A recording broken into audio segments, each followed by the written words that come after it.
You're listening to Civic Media. You can tune into any of our live shows on any radio station across the state with the Civic Media app. Find us in your phone's app store and listen anytime, anywhere.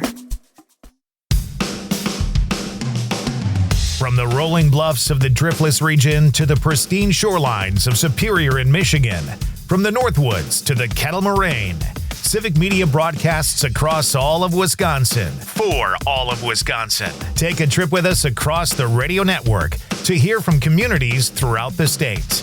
This is the Civic Media Spotlight. Hello and welcome to the Civic Media Spotlight. Let's waste no time and introduce Matenaer on air. In an article from the Wisconsin Examiner, Jane and Greg break down how much the average household will get from the tax cut in the new Wisconsin state budget. They talk about where it comes from, how it isn't the big money as claimed by some lawmakers, and how this isn't the first time this has happened, and which programs could benefit from an investment from the surplus. Check it out. Jane says... Good morning. Welcome to Matenaer on Air. Jane Matenaer, Greg Bach, and Calvin Butenoff. Coming to you live from our studio here at Radio Park in Racine. You can always join us. You can call. You can text. The number is the same. 855-752-4842.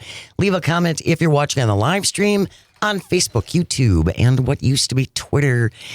Busy show today. It's Thursday. Oh, yeah. We have lots of guests lined up for you. Our friend and colleague and host of Amicus, a law review, Jim Santel, is going to join us after the 9:30 news. Donald Trump says it's completely regular that a convicted sex offender gets moved to club fed, essentially. Yeah.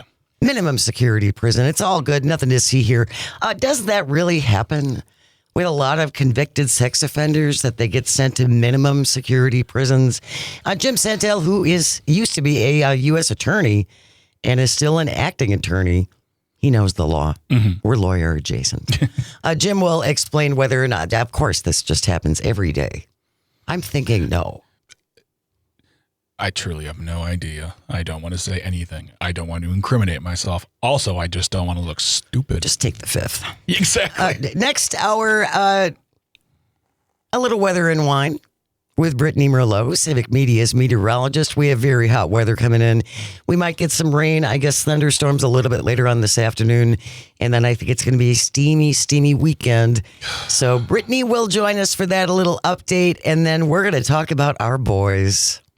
Our boys. Oh, now everyone loves the Brewers. Well, it's called bandwagon, baby. Yes. Fifth sweep in a month. I know. Isn't that amazing? Yes. It really did not seem possible at the beginning of the season. We lost to the Yankees like 20-3 or 20-4. Yes, those agonizing early days of the season, but what a turnaround for the Brewers. Holy crumb. So Milwaukee Journal Sentinel sports guru J.R. Radcliffe will join us after 10:30 to talk about the Brewers and what is coming up, and then we'll wrap up the show as we always do with This Shouldn't Be a Thing. Today it is what a long, strange trip it's been. Getting trippier, too. Yeah. Stay tuned for that. Wanted to start off with a really good piece in the Wisconsin Examiner. This is an opinion piece from Ruth Conniff, but we will include this in our show notes if you would like to read the article itself. And essentially, she's talking about how things are working in Wisconsin or not working in Wisconsin when it comes to this $4 billion budget surplus that we're sitting on. And our legislature never seems to want to do anything with that money except dole it out in tax cuts. Correct. There's no investing into systems that might need bolstering. Yes. And it's 4.6 billion. 4.6 billion. 4.6 billion. And I think that's important to say. If it was 4.1 or it is teetering between $4.5 and $5 billion in surplus money that could be spent on education, on infrastructure, investing in small business. I mean, conservation, water. There is so much that can be done with this money. Wisconsin Governor Tony Evers, this from the article in the Wisconsin Examiner, and state lawmakers cut taxes by $1.3 billion in the new state budget. So that's a quarter of this budget surplus. This tax cut will go out to Wisconsinites who earn up to $200,000. You're going to get a tax break worth about $180. Which Better than a rock to the back of the head. It's better than a rock to the back of the head. It's better than a poke with a stick. But if you think about that, $1.3 billion, anyone, if you qualify, if it all works out, you get up to an average of 180. So right. I'm happy with giving. I feel lucky I'm able to give that up and say, look, take that money and pay for schools. Fix the roads, do something with this, but don't give it back to me. I mean, that pays for some subscriptions on streaming. That does some things. That pays for maybe a month of groceries. For a 2-person household, maybe. Which we are. Yeah. But also, this one of the things that I remember when I hear this story, and this is nothing new, by the way. That's the point for me personally. This is nothing new. Right. Over a decade ago, we were sitting on a surplus. Thank you, Governor Doyle. And the Republicans decided to dole it out as a tax credit to homeowners that averaged between $13 to $75 to $100, depending on your house. Once again, free money. It's not free money, but money is nothing to shake a stick at. But I'll take it. It's better invested into our state, into our communities. And then years later, they did the same thing to parents where they said, we're going to give you money back, parents. And it came out about $100. Well, and that essentially is the point of this opinion piece in the Wisconsin Examiner. Yeah, that $180, that $100. That's great. But then we have to keep raising property taxes in order to invest in services like water and roads and schools. Yes. So that $180 or that $100 that you got back from the state in the form of tax cut is now going back to the state or your municipality in order to pay for services that you need. And in Kenosha this year, they voted down a property tax increase to fund schools. It was like one of the few that didn't pass. And when the people have to say, they're going to say no. Well, that's bad for our schools, even though we have people who are like, I voted yes. I don't have children.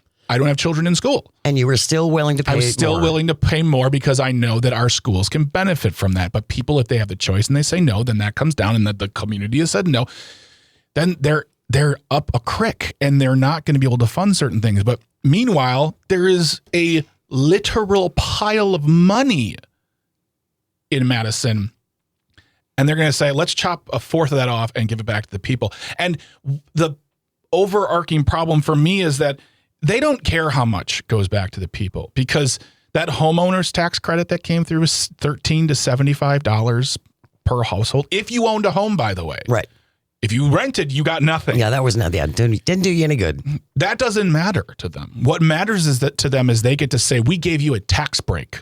We got you a tax cut. That's all tax cut. Yay tax us. cut, tax cut. Yay we us. love tax cuts. Well, I only got $13, but I gave you a tax cut. Instead of taking that $13 and putting it back into our schools. Well, and I know that now once reelected school superintendent Jill Underly asked for $4 billion. We talked about that extensively. And we knew that was never going to happen. That was a lot of money, but if they would have just committed to like $1.5 billion over 10 years and say, we're going to take half of it from the surplus and get the other half through various means of fundings. But for 10 years, we're going to give you $1.5 billion. And maybe that's not enough in that time frame. I'm just using it as I'm picking a number. That is a fantastic investment of surplus money that is doing nothing at this point. We could have used surplus money to fund the Brewers improvements that needed to happen. Governor Evers put forth a plan that came from the surplus. Republicans said no. Instead, they put together, I think, a $600 million package, which was 3 times more than Governor Evers' proposal. That didn't come from the surplus either. So why do we even have this money? Just go Joker style, pour gasoline on it and set it on fire. We're talking about an article in the Wisconsin Examiner. If you're just joining us on Matenaer on Air, it's an opinion piece from Ruth Conniff and talking about, again, this big budget surplus that we have here in Wisconsin, which the Republicans only ever seem to want to dole out in the form of tax cuts, as opposed to investments in things like public schools and roads and water systems. I think this is a really great paragraph in here. The assumption that drives this tax cutting mania at the state and national level is that we shouldn't have to spend money toward collective public goods. We should all pay our own way, which is great if you can hire your own private security and send your kids to private schools and not have contact with the rest of society, pretty much. It is cheaper and better for all of us to support a decent society for all of us. That was our belief. I mean, we've had that belief in some way, shape, or form since the inception of this country. Major problems notwithstanding, because we don't have time. But I'm thinking of America post World War II. We're out of World War II. Economy is booming. We want nothing more than to send our kids to school, to work a good job, get a pension, buy that house in the suburbs. We wanted to do what America told us to do. For all of us. For all of us. Because if you do that thing, Jane, if you and your husband and your kids do that thing, well, then you're going to create and add to the economy, and that will make us better together. Our schools will be stronger. Our businesses will grow bigger. And then somewhere in the 70s and 80s, someone said, you know what I really love? I love so much money and so much power. Jane and her husband and her kids, I don't care what happens to them. And because of that, you stop caring about your neighbors, and then they stop caring about their neighbors. And now, 70 years later, we have this mentality of, I'm not going to help you even if you were on fire. And greed is good. And we've really embraced greed is good from the 80s. Greed isn't good, Jane. Greed is cool. Yeah. Wisconsin Republicans were unwilling to spend $4 million. Think about this. This is 0.004% of the entire state budget. $4 million. Republicans in Wisconsin would not spend $4 million to maintain veteran services, to keep military vets from becoming homeless.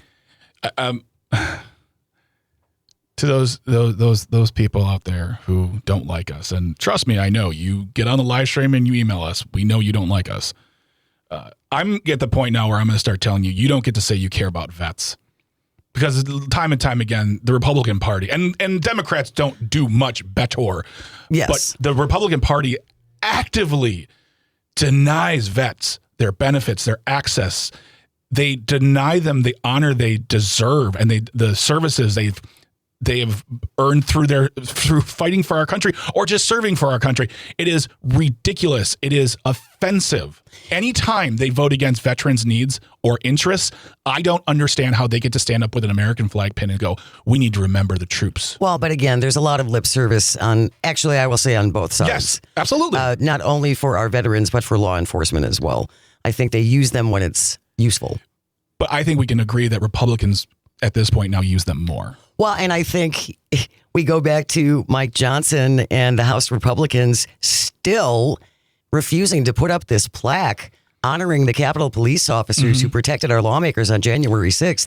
That is supposed to be up by law. And Mike Johnson is refusing to do that. Because there are people in that party who say no one died that day. Therefore, no one died because of it. And that is it is disgusting. Just a regular tourist day. All right, on the way. Are you looking for a job? There's openings. The only requirement, bring your own mask. All the details coming up. Stay close. You are listening to Matenaer on Air on the Civic Media Radio Network. We'll be right back.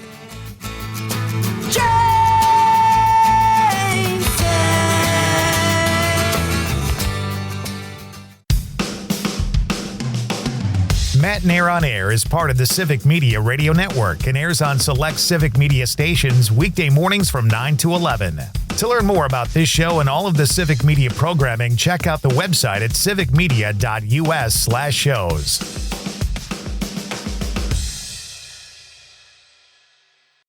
You're listening to Civic Media. Stay up to date on the latest news and information for your local community and Wisconsin by signing up for our free email newsletter. Visit civicmedia.us/email to get started. We move on to the Todd Allbaugh Show, where Todd begins a conversation about RFK Jr.'s cuts to mRNA research. Vaccines using mRNA saved millions of lives during the COVID-19 pandemic, and research surrounding them was promising for cancer treatment. Pursuing truth wherever it may lead and having fun doing it. Welcome back to the Todd Allbaugh Show on the Civic Media Radio Network. It is 22 now, past the hour, 2 o'clock. After the bottom of the hour, we're going to be talking conservation with Casey Hicks of Wisconsin Conservation Voters. Right now, This story out of D.C.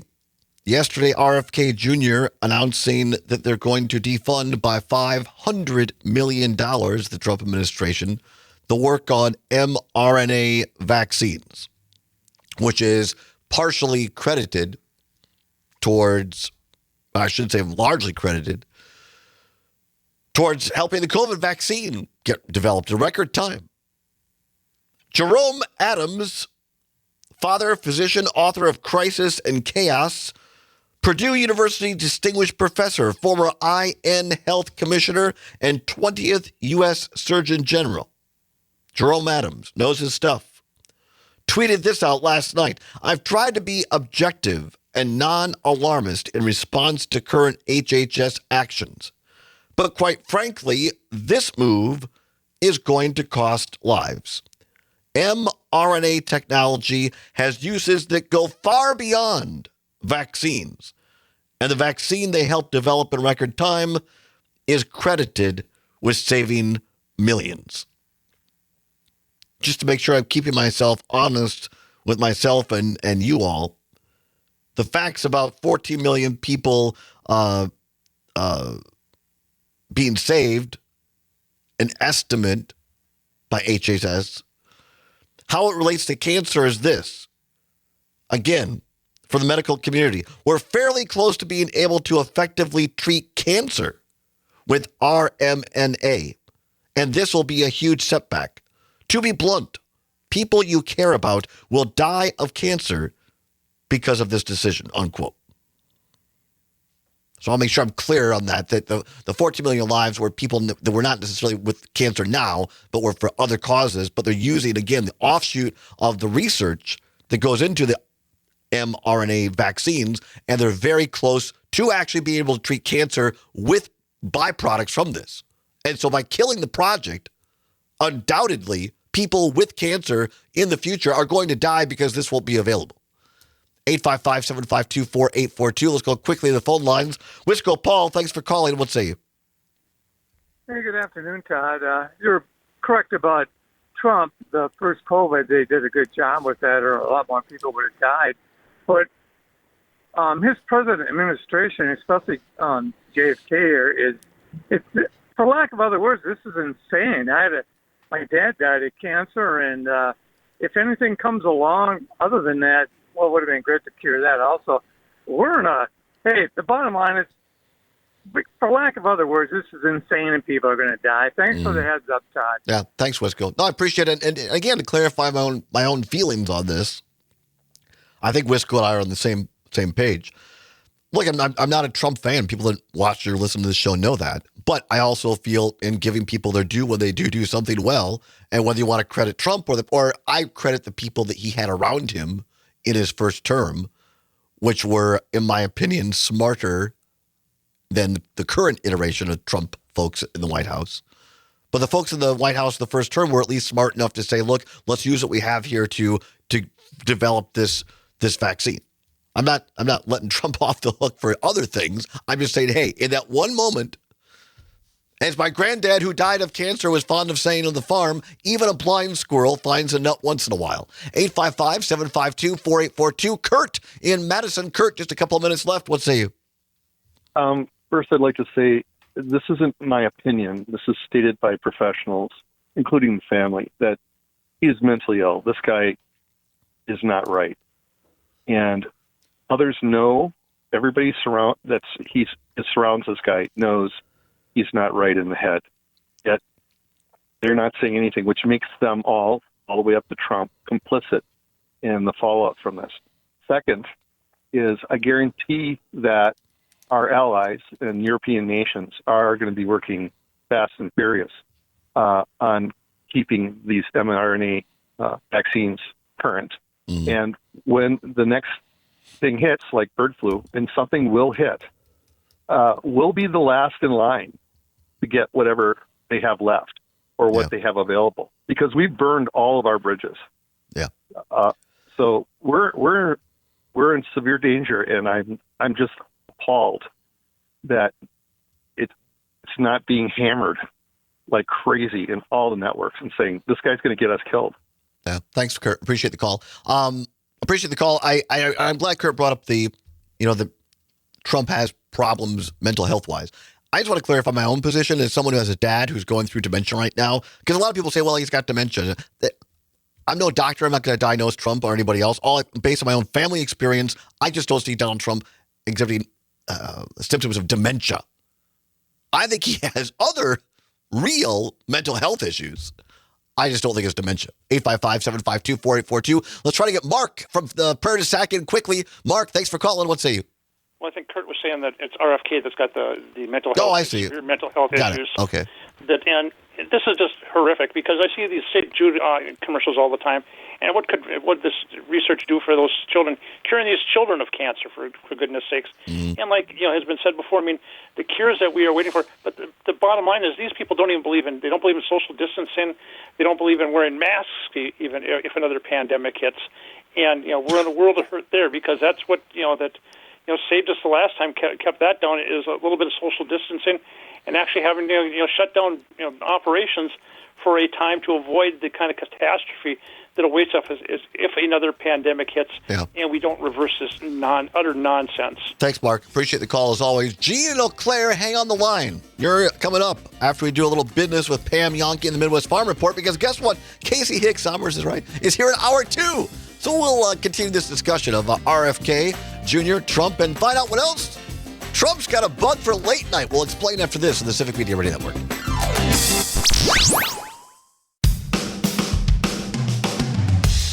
The Todd Allbaugh Show is part of the Civic Media Radio Network and airs across the network weekday afternoons from 2 until 4. To learn more about this show and all of the Civic Media programming, check out the website at civicmedia.us/shows. Hello and welcome back to the Civic Media Spotlight. Todd continues his conversation on the Todd Allbaugh Show about RFK Jr.'s cuts to mRNA research. Pursuing truth, wherever it may lead, and having fun doing it. And my voice will hold out. Welcome back to the Todd Allbaugh Show on the Civic Media Radio Network. Glad to have you along. 35 minutes now past the hour of 2 o'clock. Been spending too much time, I hate to say it, outside. And I think, well, I'm fine. This wildfire smoke isn't bothering me. I'm not like hacking up a lung or short of breath, really. But we've been doing the show outside, and I like to be outside. And it's just, I guess it's just like it's affecting my throat. So I found smoke. I found some Rishi tea, having in my CBS This Morning mug. Rishi tea. I've never seen this one. It's like rose, bud lip, and ginger or something like that. I don't know. I can't remember if I've had it. I've at least had similar things. And some Gentle Breeze honey from beautiful Mount Horeb, Wisconsin. Oh, you got to do the local honey. It's right, great. Exactly. I apologize for the raspy voice. I'm gonna try, other than outside the show, not to talk too much. And then I'm gonna have to stay indoors this weekend, Summers. Maybe a little movie watching or something like that. Trying to get the voice back in touch. So breaking news at this hour, by the way, speaking of our current topic here of cancer and what Robert F. Kennedy Jr. announced yesterday, Secretary of Health and Human Services, that the Trump administration is going to defund mRNA vaccines by $500,000. And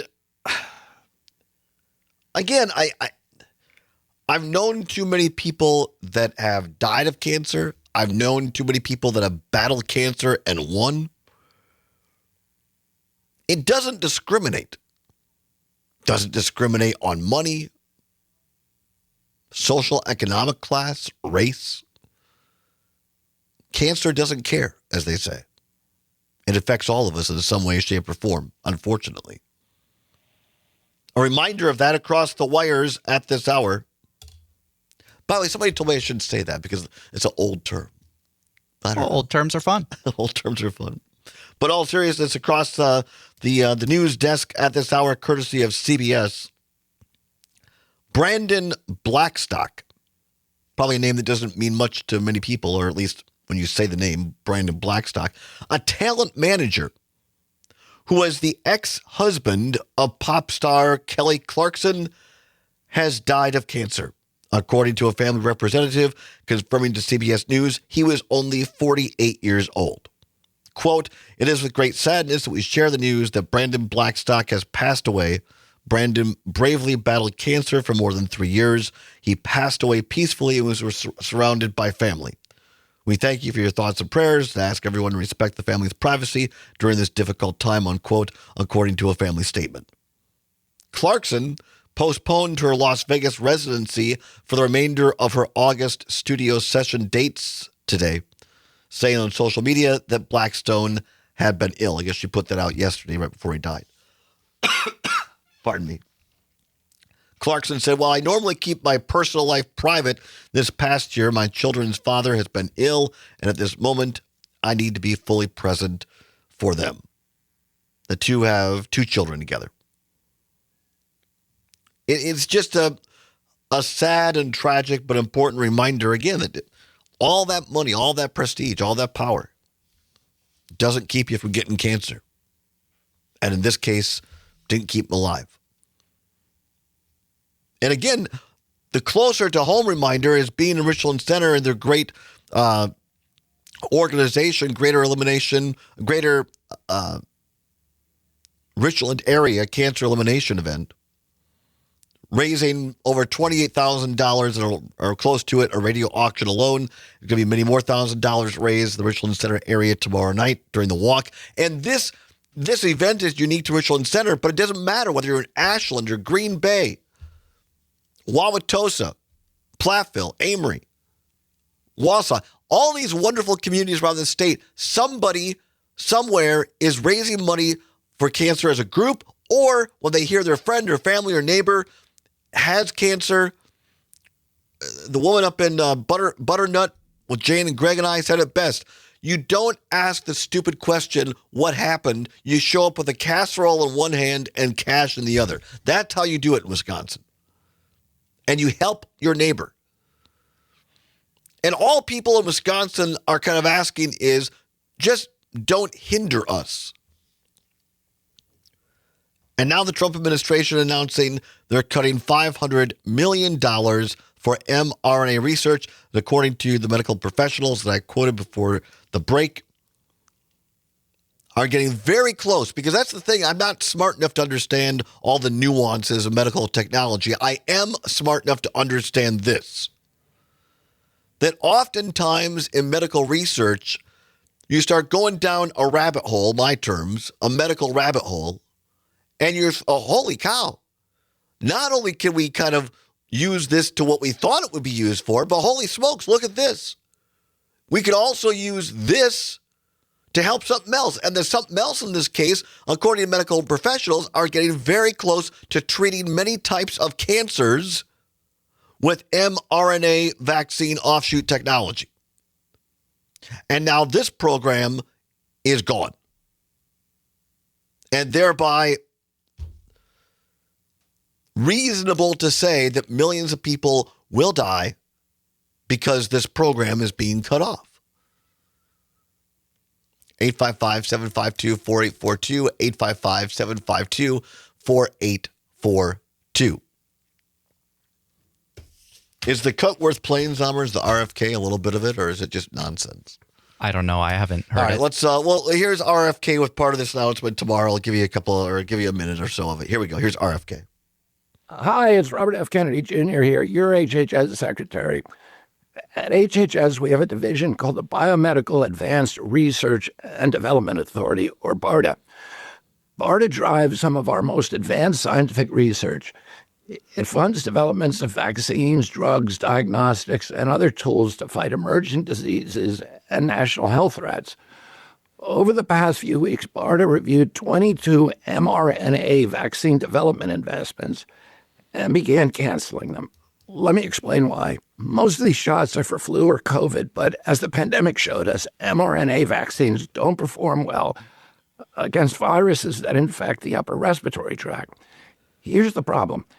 mRNA only codes for a small part of the viral proteins, usually a single antigen. One mutation and the vaccine becomes ineffective. All right, let's stop it there. Just because actual medical professionals have already debunked and said most of what he said in this announcement is medically and factually untrue, inaccurate, or exaggerated for political purposes. Yeah, he just used bigger words that most people might not know exactly what he's saying. Right. Here's what our friend Stuart Stevens, former Republican like myself at the Lincoln Project, tweeted this out yesterday. Stuart Stevens says, quote, "At every point, Secretary Kennedy has made disastrous and destructive personal health choices. He was a drug dealer in college. He spent a large portion of his adult life shooting heroin. He shot so many steroids into his body, his voice is destroyed. His drug use has helped alienate him from his own family. His 10 siblings have called him, quote, a national threat, unquote. And now he's trying to destroy America's health. This is a sad and broken man with deep self-destructive pathology," unquote. The assessment of RFK Jr. from Stuart Stevens. Megan in Appleton, Megan here in Madison. In Madison says, "Thank you both for this topic today. It hits close to home, and I'm so worried about how many folks will suffer going forward. Cancer awareness is so important. Get your screenings." Thank you, Megan. Absolutely. I've talked about this before, particularly like all of us should be doing this. I've got my my annual physical scheduled for later this month. Never fun anytime, but I think particularly for guys, we get this, I'm fine. Well, guess what? Sometimes we're not. And if we don't go in for our annual screenings, prostate screenings, should be aware of self-examination, testicular screenings. Women, of course, self-screenings for breast cancer. Take care of yourselves. And yes, the quick follow-up. Our healthcare system is largely broken because I understand that there are many people out there that don't have insurance or who are underinsured and don't have the ability to pay or have the coverage for many of these screenings. But if you're able, make sure you get them. And for the rest of us, it's incumbent upon all of us to keep talking about it and fighting for it. Because at the end of the day, prevention is always cheaper and better than treatment. And going down that whole rabbit hole. Mark in Prairie du Sac says, "Take it from me, cancer sucks, and this research could well save lives. It might even provide cures for such diseases as Alzheimer's, Parkinson's, even the common cold, maybe even multiple sclerosis and muscular dystrophy." Absolutely have to be aware, folks. And I just think it's and I realize it's a pretty serious way to start out the show today, but sometimes it's necessary to be aware. And a lot of times when we go to the voting booth, we think, oh, there's all these commercials. Who do we know? How do we know what's really true and what not true? I don't know. But I think this is one where hopefully, unfortunately, we can all agree because either we or a direct family member or a friend or somebody in our friend group or family group has been touched by cancer. And most of us took the COVID vaccine and nor continue to take it. We know this stuff works. And we know that when you cut the funding by $500 million, it ain't going to end well. And I hope people keep these types of provable things in their mind as we continue with politics and when we go to the voting booth. 47 minutes now past the hour of 2 o'clock. On the lighter side, but yet not. From LateNighter.com, President Trump again took aim at the 11:35 late night lineup on Wednesday night using a Q&A with the White House press corps mocking Stephen Colbert's cancellation and to signal that he does not expect Jimmy Kimmel or Jimmy Fallon to stick around much longer. Trump's comments came in response to a question from Brian Glenn of the right-wing news outlet Real America's Voice, referencing the late show's cancellation and rumors that Howard Stern is leaving SiriusXM. Glenn asked the president whether the, quote, hate Trump business model, unquote, in entertainment was collapsing.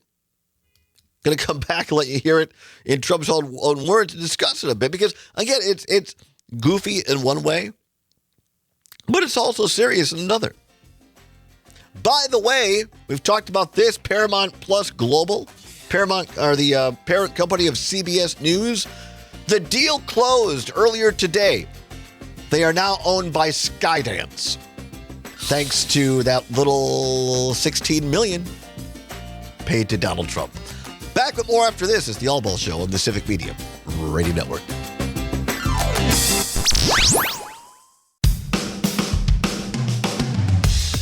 The Todd Allbaugh Show is part of the Civic Media Radio Network and airs across the network weekday afternoons from 2 until 4. To learn more about this show and all of the Civic Media programming, check out the website at civicmedia.us/shows. You're listening to Civic Media. Find the latest news, information, and archives of all your favorite shows on the Civic Media website, civicmedia.us. We move on to the last segment of this hour on the Civic Media Spotlight, where we meet John and Gordy in the morning.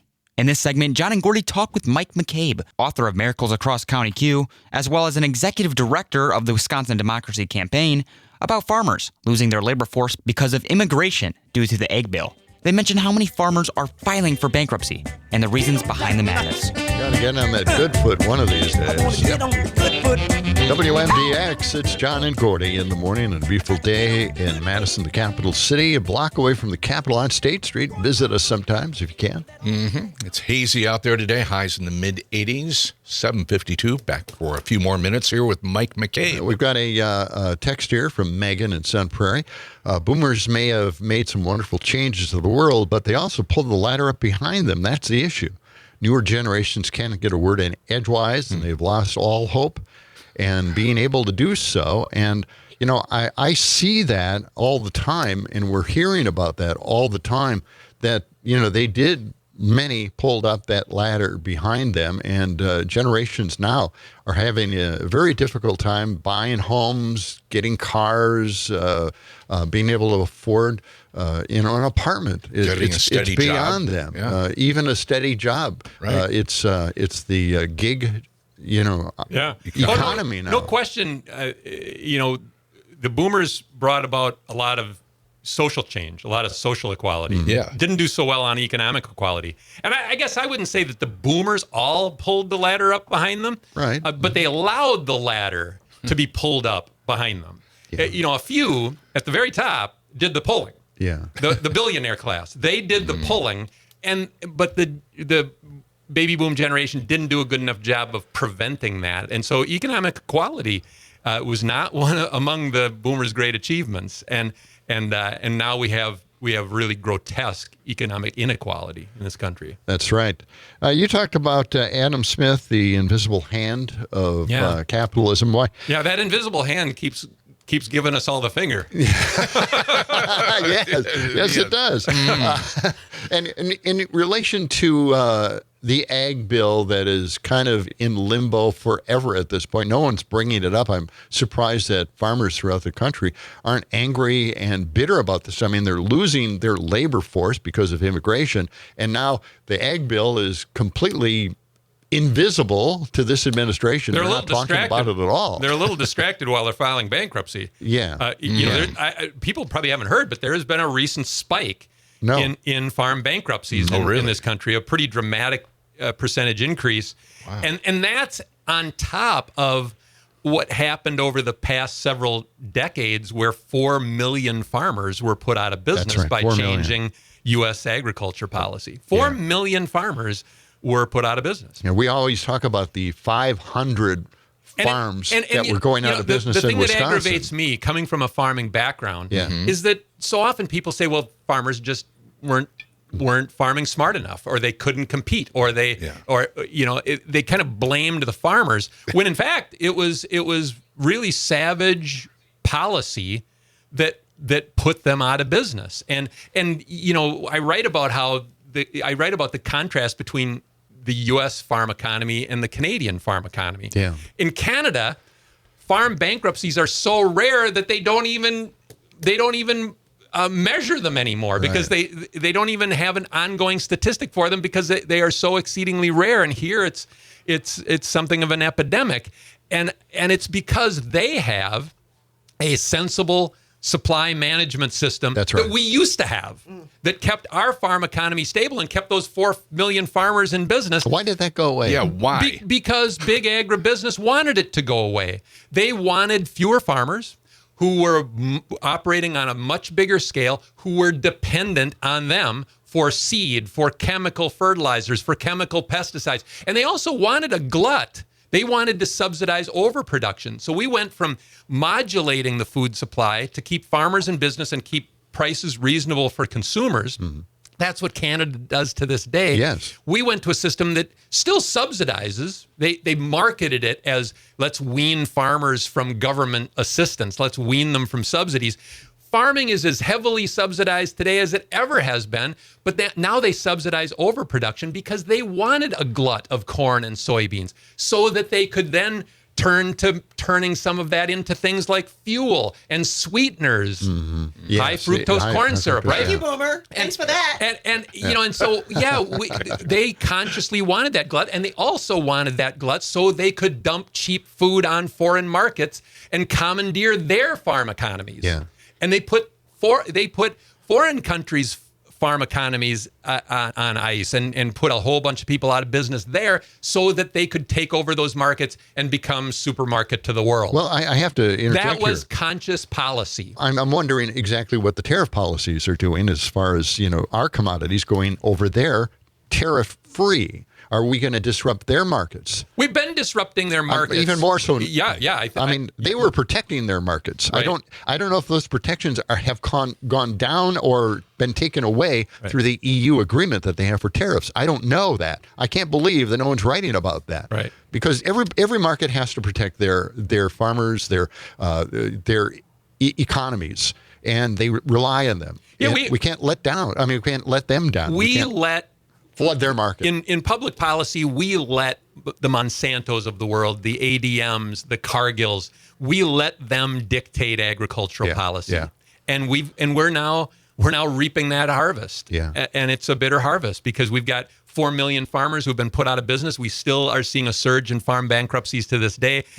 And we had a system that yielded an abundance of wholesome food at reasonable prices and kept farmers in business, and we abandoned that system. Right. Those days are gone. Oh, boy. But they could come back because they're there in Canada today. They are. And farm suicides are almost non-existent there, and it's a big problem here. Mike McCabe, we got to leave it there. Thanks for joining us. Stephanie Miller is coming up next. It's a problem everybody's ignoring. Yeah. And we shouldn't. We should focus on this. Just look north. Yes. There we go. On our next show tomorrow, we'll welcome back Tim Slecker talking about education. Also, Jim Santel with some attorney advice for us. Legal stuff. It's all coming up tomorrow. We hope you have a great day. So long. As we were saying. The John and Gordy Show is part of the Civic Media Radio Network and airs on WMDX weekday mornings from 6 until 8. To learn more about this show and all of the Civic Media programming, check out the website at civicmedia.us/shows. The national news cycle never stops, but it can be hard to find news about your local community. Civic Media is dedicated to providing quality local and state news coverage across Wisconsin. With the Civic Media app, you can get notifications about local stories that matter to you and your community. Find the free Civic Media app in your phone's app store and choose notifications from the menu to tell us what kind of news you want to hear about.